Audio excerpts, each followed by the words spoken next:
Ron Alford is a recognized authority on crisis management, disaster prevention, risk management, disaster recovery planning, and the recovery process. He's also a personal coach, professional speaker, and proactive crisis management expert. He's had a 25-year career as the director for Disaster Masters, Inc., and the management of thousands of claims for insurance victims has given him experience and insight which enables him to view people under severe stress, organizations, buildings, contents in a completely different framework. His personal coaching services, books, articles, speaking, and consulting assignments are provided in plain language so that participants get real value. He's available for one-to-one personal coaching, telecoaching, corporate consultations, speaking engagements, and to provide crisis management audits for individuals, property, or organizations of any size. Ron's work has been featured as the subject of a television documentary. He's been on numerous radio, newspaper, and magazine interviews, and he can be reached at 1-800-THE-PLAN or www.theplan.com. Welcome, Ron. Hello, Mr. Hughes. It's great to have you here, Ron. I feel very fortunate. Cliff brought you onto the show, and I know you've had a long, distinguished history in the disaster restoration industry. We were looking at your webpage, and one of the things that really struck us as interesting is disposophobia. What exactly is disposophobia, Ron? Another kind of phobia that's probably not on that list that you were talking about earlier. Disposophobia is a very unique thing that probably everybody on the planet suffers with to some degree or the other, and that's the fear of getting rid of stuff. Now, you might say, well, who would do that? But here's an example, Joe. Take your wallet out, will you? Okay. All right, go ahead. Now then, take your driver's license out of that. Now throw your driver's license in the garbage can. I don't think I have a garbage can close by, but right, I would have a hard time doing that. I know that. You would, right? You should see my wallet too, Ron. It's a rubber band. I'm sure. But again, you see, there's a hint of disposophobia that you have a hard time of getting rid of that stuff. Yes, sir. Now, then, there are people. About 5% of the population, as a matter of fact, who suffer from disposophobia to such a point that their lives and the people around their lives are affected, that they really have a hard time negotiating walking through their own homes in some cases. I will guarantee you my wife thinks I'm a victim or a budding victim. Right. The other words sometimes people are referred to as hoarders, pack rats, messies, that kind of stuff. So these are the kinds of people that we run into. The disposophobia is a very, very unique disease in that it's fine to have, not to want to dispose of a stack full of $100 bills, or a bucket full of gold or armload of diamonds. I could understand holding on to that stuff. But chewing gum wrappers? Yeah. Danny Hunt. Newspapers from 1956, magazines, articles, things that like school teachers sometimes collect and bring home called twigs, leaves, art supplies, tens of thousands of pencils, pens, things of that nature. I'm getting a little more worried as you go along here. I think I have about half of those, Ron. Men, women will buy shoes and hold on to these things. You never know when you're going to have to wear that other pair of shoes. I got 2 feet and I got 900 shoes in the house here somewhere. Some of which I haven't seen in years, but oh my God, I'm not going to get rid of them because I just may need them one day. Bill Wagon's got a question for you here, Ron. Hi, Ron. Go, Bill. Hi, Bill. Are there any kind of demographics? What type of people, ages, or men, women? Which groups across suffer the the most? board? But almost all disposophobics are highly intelligent. it's surprising. You're not all shopping bag ladies, or people holding, carrying things around in shopping carts. But the largest group of people that we service, and by the way, there's a whole website devoted to disposophobia. It's disposophobia.com. But the number one clients that we service to help them get out of this mess are people in the healthcare industry. Isn't that a surprise? Interesting. A lot of these cases that people who are chronic disposophobics are, some people believe, it's a gene, or it's some sort of malfunction of the brain, or it's this, that, and the other. My experience is that people just learn to be this way, and they continue to keep themselves that way by having these conversations with themselves that continue to reinforce their need to hold on to things. And more often than not, this behavior is generated because of extreme depression that folks are in. Now, as far as people are concerned, there are more women in the world than there are men, so yes, there are more women that have this problem than men. The healthcare industry is by far my largest client base. The social workers, shrinks, nurses, people who are in the business of helping others. Now, why is that? The reason is probably because these people spend so much time learning to help others, they never had the time to learn to take care of themselves.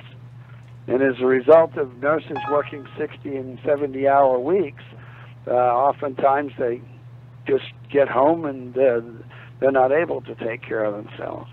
Second group of people, other than the healthcare industry, are the academia. School teachers are incredibly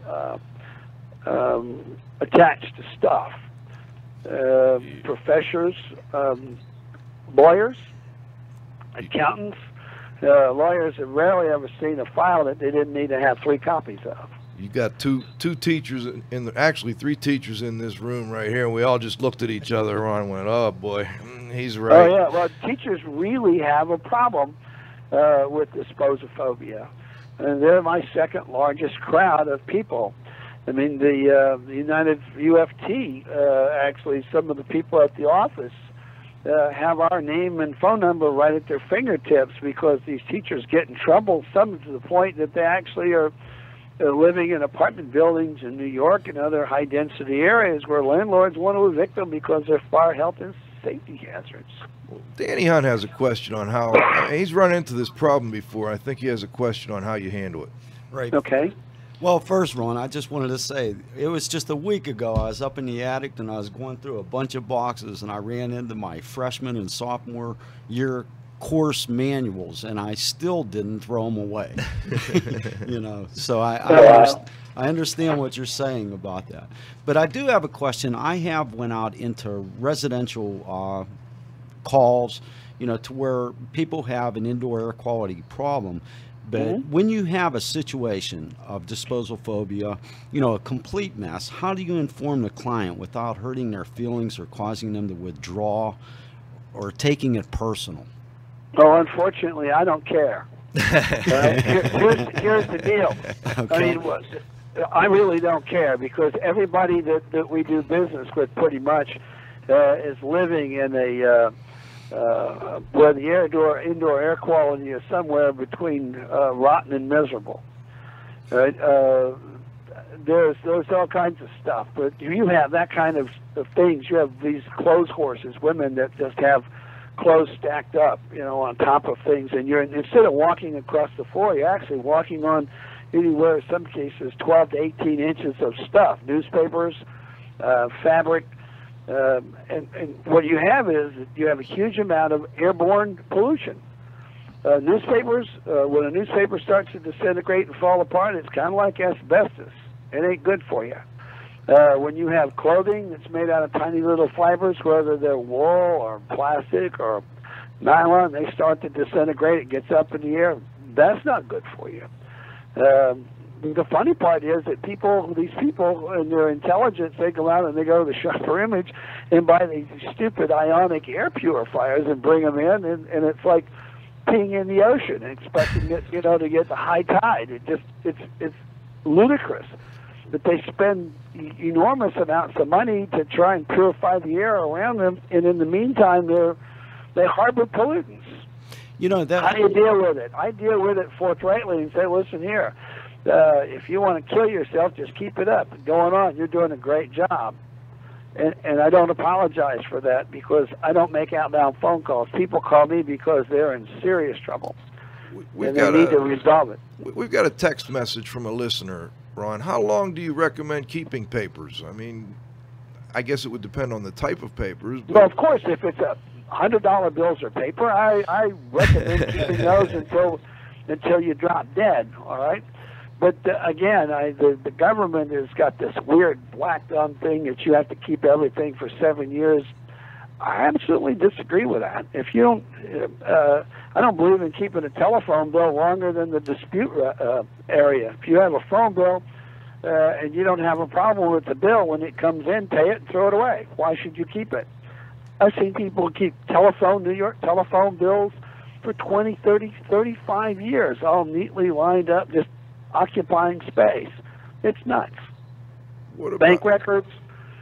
This other crap about identity theft has caused a lot of people to harbor and hold on to all kinds of stuff. The real dumb ones are the ones that are paranoid, or the ones that will even hold on to the magazine because of the name and the barcode on the front of a magazine subscription. How stupid or how ignorant. These are smart people that are just plumb ignorant because the media has made a huge thing about identity theft. You know, I've worked for I've worked for a few different companies, Ron, and they have different guidelines for how long we should keep our reports. For instance, one of them, we had to purge our reports every 3 years, and this was a big, major company. Others, I know I've got reports from 15 years ago. I'm not sure. Where do you stand on that? Well, it depends on what kind. I mean, you have medical doctors and stuff that have reports. They have by their standards are somewhat set by the government, by the certification boards. I don't know how long the shrink has got to keep these records. I don't know how long a physician has got to keep the records on file, or a dentist has got to keep records on file, or an accountant has to keep tax returns. I don't know. But I'll tell you this, I don't keep anything over 3 years. 3 years, okay. That's it. I'm done after 3 years. Now, if the feds come and say, look, have an audit, I'm going to walk down there and I'm going to say, here's a checkbook. You tell me how much money I owe you, because anything that I would bring down there, they would use against me anyhow. Danny? Right. Hey, Ron, you brought up a very, very good point. I mean, there's a lot of times that I have responded to indoor air quality issues, and when I've walked into facilities or homes and they are totally trashed, cluttered, people don't realize the dust, the issues with dust. I mean, there is a thing, organic dust toxic syndrome. I mean, there's a lot of people that are affected and allergic to fine dust, and this is a major, major problem. And oh yeah, I just want to say, it's huge. The people that harbor animals, these animal rights people that just love to have half a dozen cats around and 4 or 5 dogs. And then there are the bird lovers, the same thing. Have you ever been in a place where a family has had a half a dozen parrots in the living room? No, you ever seen it? I have not seen it. I don't think it's I the want to. damnedest thing you'll ever want to see. You see this fine powder all over the place. It's like somebody opened up the baby powder and threw it up in the air. And what it is, it's dander from birds. Oh. And it is absolutely so fine that it's just a white dust. It's over everything. And birds create a lot of that. People, the largest pollutant, I think, in that I'm aware of is actually skin dander. Dander from people scratching their own skin, coming off and floating around in the sky. Absolutely. Yeah. So there you have all the kinds of fun things. If you have an organic thing like skin, dust mites love things like that. Dust mites can't eat nylon. It's not digestible. Bill Wagon has a question for you here, Ron. Ron, I understand you have a clutter scale. What's the criteria of your clutter scale? Well, it's kind of like 0 to 10, right? A 10 or a 9.5. I've never seen a 10 because 10 is something that I can't deal with. But it's about volume and kind and stuff. if you look at the website of the Disposophobia.com, you'll see some pretty interesting things of people standing on top of a mountain of debris, organic debris, food, rotten food, sitting right next to the big chair that they watch TV in. It's the scale is basically on how well you can negotiate and get around and find things. Squalor is part of that scale. If you get into 8s and 9s on the scale, you have squalor. Squalor is where you have organic issues mixed in with just normal contents in houses. And that information, I'm sorry, is that available on the website? Yeah, scales? if you go, there's like a lot of photographs at Disposophobia.com. But the easy way to go there is to just go to the plan, THEPLAN.com, and click on the word Disposophobia and avoid Disaster Masters. That's our corporate and risk management side of the thing. We're not talking about that at this point, but that's something else that we've done here out of New York. We've been doing for, off and on for 30 years. We'd certainly like to talk to you more about that. Before we do, I have another question. Actually, Cliff left this one for you. Have you ever been able to obtain funding to cover the cost of services from, for instance, healthcare providers or insurance companies? No. As a matter of fact, this chronic disposophobia, which is, well beyond saving $100 bills, we have all the time. People are in the hospitals where they have fallen down and broken a hip, and they can't get discharged, can't get out of the hospital because their house is not safe enough to send a home care attendant to. And I get that question all the time, about, is there some funding mechanism? Does Medicare pay for it? Guess what? The shrinks can't get paid because therapy and drugs do not work in disposophobia. It just doesn't work. I've done literally thousands of these projects over the last 15 years, and I know. Matter of fact, that's the reason that I invented the word disposophobia about 7 years ago, so that we could clearly describe the affliction. Now, if you go to the shrink and you have a problem, in order for the insurance company or the shrink to get paid, or the nurse or the social worker or the whoever it is, the service provider, they have to have a special number to use as the diagnosis in order for the insurance company to pay. That information is found in a thing called the DSM-4, which is the Bible for the service providers. This affliction does not appear anywhere in the DSM-4 other than talking about OCD, obsessive compulsive disorder, and then ADD, the attention deficit disorder, and ADHD, the attention deficit hyper disorder, those kinds of things. None of those things are treatable that I know about either with therapy or with drugs. What works is it's like a drunk. When a person wakes up one day and says, I am sick of living this way and I need to change my behavior, somehow miracles happen. They find somebody like us, and they call us up and ask for help, and we can solve their problem. If they don't, it's the Einstein thing. It's ludicrous to continue to do the same thing over and over and expect a different result. And that's what happens.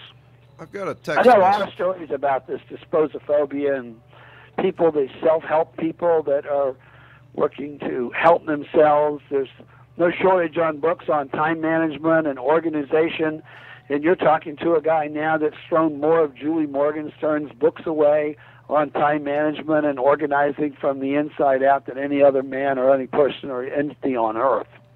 Well, how do I've got a text question. Plus, before we go to that, how do you get started? I mean, it seems like an impossible task.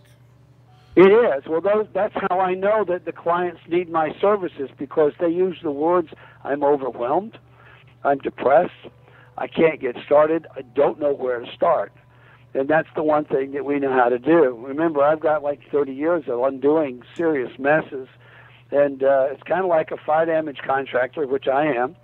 going into a fire that's been, here's a house that's been decimated. Half the kitchen's missing, part of the roof is gone, and all the contents are soaking wet. The question is, where do you start there? You start at the front door and you work one thing at a time after you've developed a plan. The way we work with Disposophobics at every project that we've ever started begins with an on-site needs assessment, and I document everything with a camera or video. I figure out exactly what needs to be done. It's not a simple or an easy process, and it's not. What's really a killer is that people ask me from all over the country, "You got a franchise? Can you do this here, there, another? Do you have an apprenticeship program?" There is no way that you can take somebody that's green and teach them how to do this in a matter of a week or two. Can't be done. The reason is because it's easy to say, yeah, I can do that. But what happens is when you get in the middle of the project and it starts to fall apart on you, the question is, how do you deal with that? That's the hard part about dealing with disposophobics and undoing these messes. All right, we've got a text question on mattresses, and it says here that mattresses are usually a #1 place for dust mites, I guess. How often should mattresses be steam cleaned is the question. I don't know if I know the answer to that question, because I think that depends on the kind and type of protection equipment that people put on a mattress. I've seen mattresses, people are incontinent. The answer is pretty often, unless you have a water barrier. Okay. All right. On the other side is that if one is diligent in their housekeeping and they use a mattress pad and a waterproof one underneath that, then I think the mattress pad should be cleaned at least once a month. And I don't know if a mattress should ever be steam cleaned. If it's maintained properly, I don't see any reason to have to do that. Now, if you just throw a sheet on top of a mattress and sleep on it, then all bets are off. But if you go back to the hotel-motel industry and you look at the way they treat their mattresses, they certainly use mattress pads, or they use an intermediary barrier to prevent these things from happening. But even still, every now and again, you hear this disaster story about bed bugs, that kind of stuff. But bed bugs don't even actually live in the bed. They live in the cracks in the walls, and they show up in the bed at night. What about pillows? How often do you tell people either to clean them or throw them away, or? I don't know the answer to that. I wish I did. I think that, again, in my case, I have a pillow. I use these pillows. I personally sleep on a pillow that's one of these seeds. What do they call them? Buckwheat. And it's wrapped in. It's got 2 layers of protection over it. So. And I've never cleaned it. I don't know what would happen if you would clean a buckwheat pillow. It might make soup. I don't know. But I know that the pillows that I have, my personal pillows, are double wrapped. One in a protective coating and a jacket-like, and then in a regular pillowcase. Okay. Bill? Ron, how do you ensure honesty among the folks that work with you on these projects? Boy, that's a good question. The answer is I don't. Well, that's one of the first questions that people ask. Are you licensed and bonded? I said, do you know what the word bonded means? And that's true. I said, most of the people on the planet make a big noise about, I'm licensed and bonded. Next time, ask them to see their bond. And the truth of the matter is they're not. The way we work is simply this. On every project that we do, guess who's the leader of the pack? I would guess you. I am. That's correct. All right. And in that regard, when I will utilize up to 8 and 9 people from time to time on serious projects, on big ones. And I have this rule that the last thing you ever want to do is put something in your pocket on one of our projects that doesn't belong to you, because it might be the last time you'll ever reach in your pocket if I catch you doing that. I've got another... Go ahead. It's kind of ugly, but I do that. And from time to time, if I'm using temporary labor, which I use a lot of around the country, I'll go out to different parts of the country and I will hire casual labor from a labor pool of some sort. They'll have a 10-minute indoctrination period, and those people will always be behind us. When we call them drivers and shadows. The drivers are me and my staff that go through and to do this work on the project itself. And these other people are behind us, and they're just allowed to pick things up and carry them and move things around. They're not allowed to pilfer, and we don't even allow our people to accept gifts or gratuities on the job. We pay them too much money. We got a text answer, actually, on your pillow. And it said, if you could go back a little, Zach, there, that actually you can take that out and dry it in the sun, I believe. Yeah, you can take the buckwheat out and put it in the sun and then just wash the pillowcase. And one of our listeners actually sells them at the shop. So neat. Well, thanks for that. Now I know. We all learn on this show, Ron. We all... It's amazing if you look back at what our grandparents used to do, with cleaning and the way they used to put out the mattresses in the sun, the blankets in the sun, the pillows in the sun. It's amazing that some of those things still apply today. Best bleach in the world is good old oxygen and air and sunshine. I absolutely agree. Not only that, your clothes smell and feel better, too, when they're actually hung on line in the sunshine. I absolutely agree.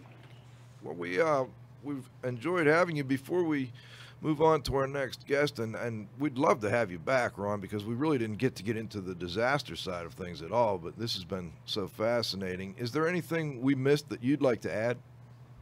Well, not really, except I appreciate the courtesy and being invited to be on your show. There's always a lot that everybody can learn from one another in a forum such as this, and I look forward to coming back. We look forward to having you. Any tips for consumers that you can think of? People who are looking for someone like your services. Here's a huge thing. One of the other things that I do is that I work with a lot of people that are chronically depressed, and they sit at home and they eat and they watch TV and they buy things that they can't use. QVC, the Home Shopping Club, yada, yada, yada. I've been in some people's houses where the stuff was stacked to the ceiling, where people, especially women, and I'm not picking on them, but it's just it's the way it is, that they buy things on television with the idea that, I'm going to use this.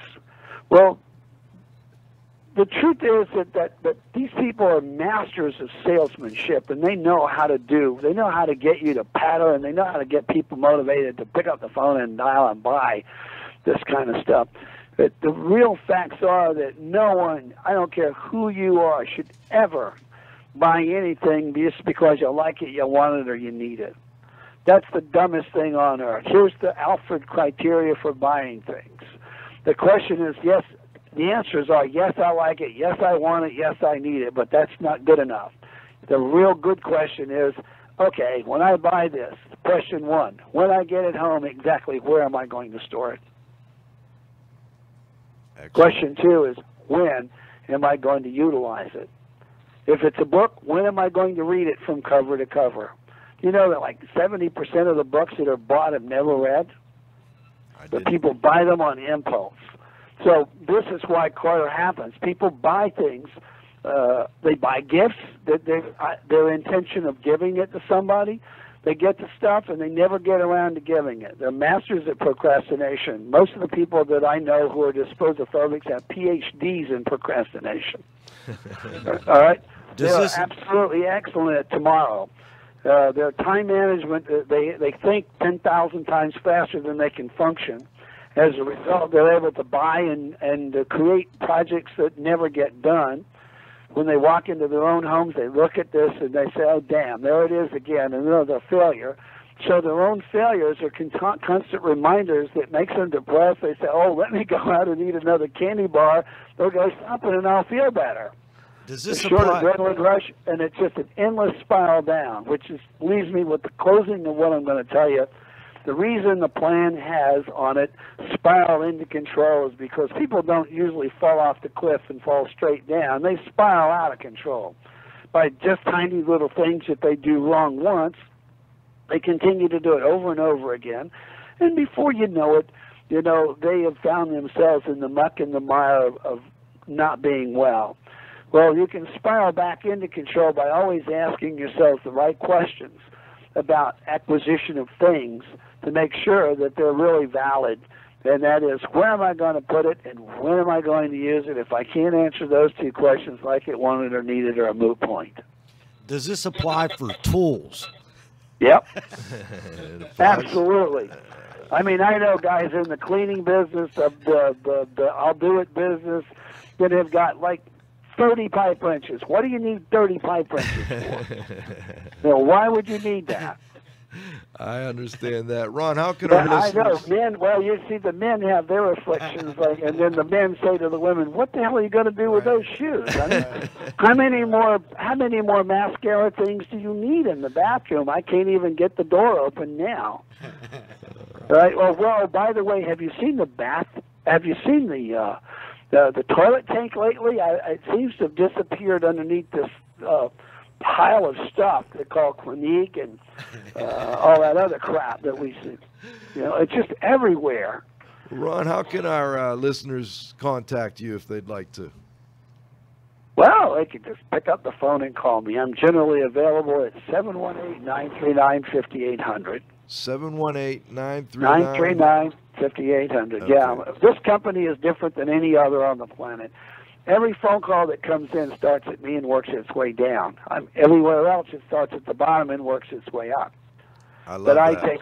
I take all the phone calls personally, and that way I have an ironclad handle on exactly what's going on, and the communication starts with me. And it either begins with me or ends with me. So that's the other issue of why we do things the way we do it, is because I don't have time to do anything over again. So I like to do it right the first time. Well, thanks so much for joining us, and we really look forward to having you back. I've enjoyed this, and I'll be looking at my home in a different way when I get home here this evening.